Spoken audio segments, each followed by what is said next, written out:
Alright, hello everyone.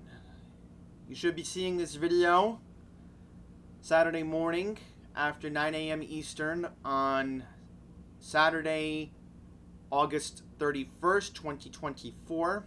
And I'm sorry if my mic levels aren't the best, so we'll adjust them as we go along during this video. I'm going to try to see what I can do to make the mic a little bit louder. I think that might do it. Yeah, okay, that's a good number to start off with. So here we are. It is Labor Day weekend, and we have a pay-per-view beginning at 1 p.m. Eastern this afternoon on Peacock, and that is Bash in Berlin in Germany. This is the first pay-per-view to take place in Germany. Now, if you didn't see SmackDown last week, Natalya was talking about WWE going into Germany a very long time ago, back in the 1990s, but needless to say, this is going to be very interesting, and I'm going to get into my predictions here. As of me recording this video, I only have 5 matches listed on the card, so if I miss something, please note this video was pre-recorded for this time. That way, again, it would be relevant to have it up and ready to go while you get ready to watch this pay-per-view later this afternoon. So, let's get into the 5 matches on this card. I'm going to go in my order since I like to, do things my way here. So, this is how I think the pay-per-view will end up. First up, we have the WWE Women's Tag Team Championships. Alba Fry and Isla Dawn will be taking on Bianca Belair and Jade Cargill. I'm just going to say it for what it is. I think this tag team of Bianca and Jade is over. They should not win this match. And so therefore, to get this one out of the way, since it's the only women's match on the card, I'll just go with Fry and Dawn retaining the championships, because why not? Next up, we have one of the big anticipated matches of this card. We have CM Punk taking on Drew McIntyre in a strap match. And I think that CM Punk not only will win the match, but I think he will get his bracelet back with his wife AJ's name on it, along with the dog's name. I mean, this has become a very personal rivalry, but you know what? Hey, I'll take it for what it is. I think Punk needs to win. Will these two have another match down the line? You never know. I mean, long rivalries, you normally transition into one more final match, but we'll see how things end up here. So Punk wins, and it's going to be a very brutal match. Very brutal. It's going to be ugly. I'm telling you that right now. Wouldn't even be surprised if there was blood allowed, because I'm telling you, now that you have Triple H in charge, you're seeing a lot more of the ruthless aggression type violence come back. Alright, so just a fair warning here.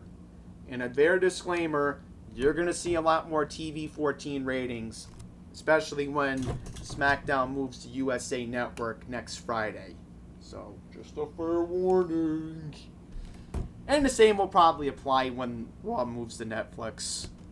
Alright, next up, we have Damian Priest and Rhea Ripley taking on Dirty Dominic Mysterio and Liv Morgan. So, wow, have things dramatically changed at SummerSlam.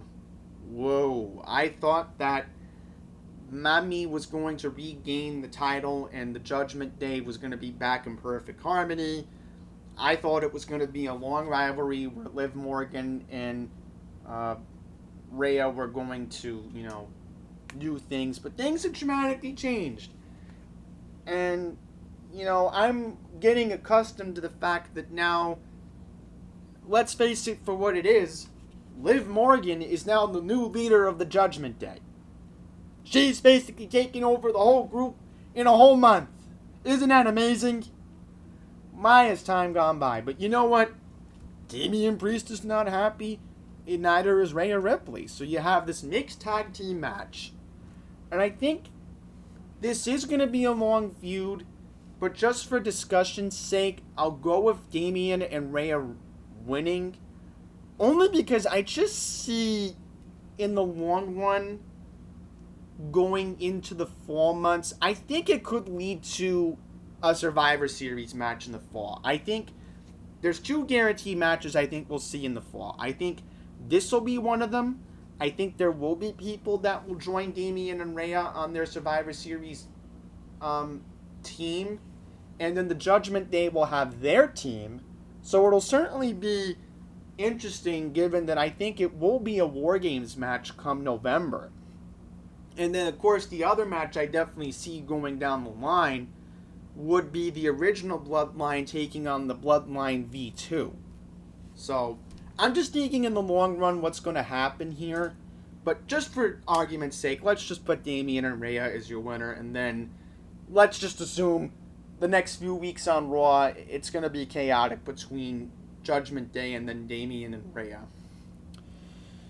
Alright, next up we have Gunther defending his World Heavyweight Championship against Randy Orton. I'm sorry, but the Viper is not going to reclaim his Legend Killer status.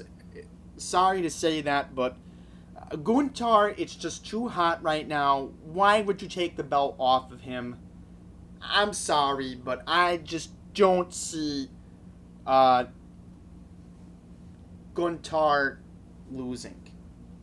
It would be idiotic to say that Gunther is dropping the belt here. I know Randy Orton does this, but listen, Randy Orton is getting old. Gunther is the face of this company right now, in my opinion.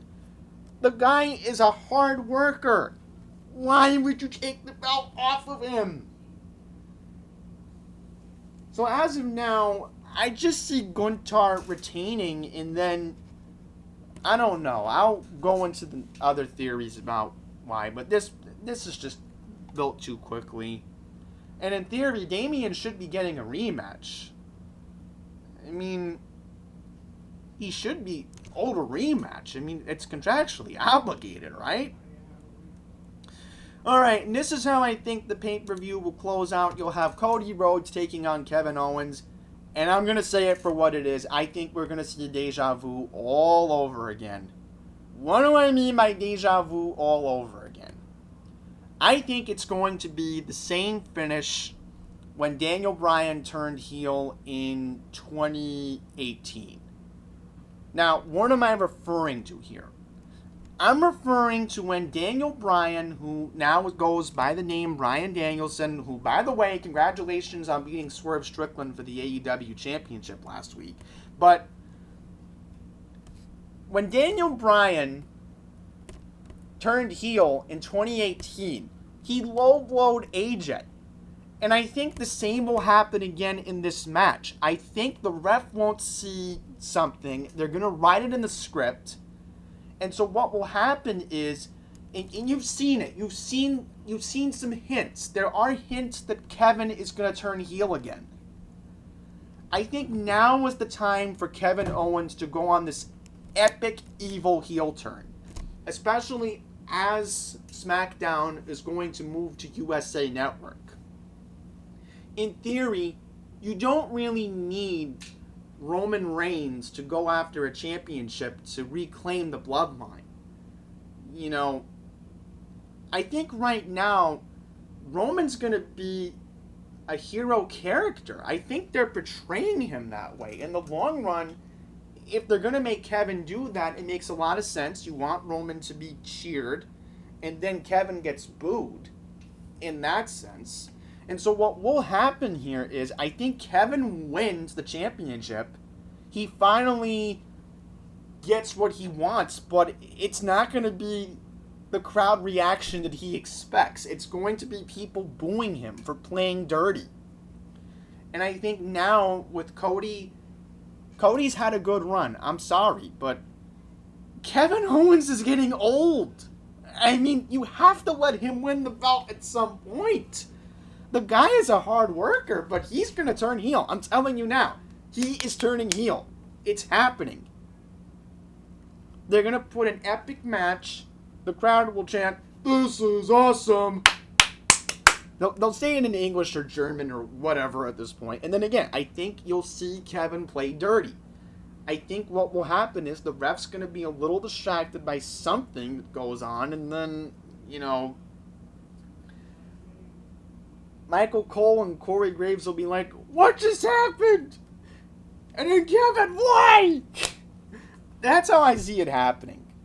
I know I don't want to say deja vu all over again, and when Daniel Bryan low-blowed AJ Styles in 2018, I think the same's going to happen. And if you disagree with me, I'm sorry, but now is the time to turn Owens heel. This is the time to do it. And if you don't do it, then when do you not execute it? I know how this wrestling business works.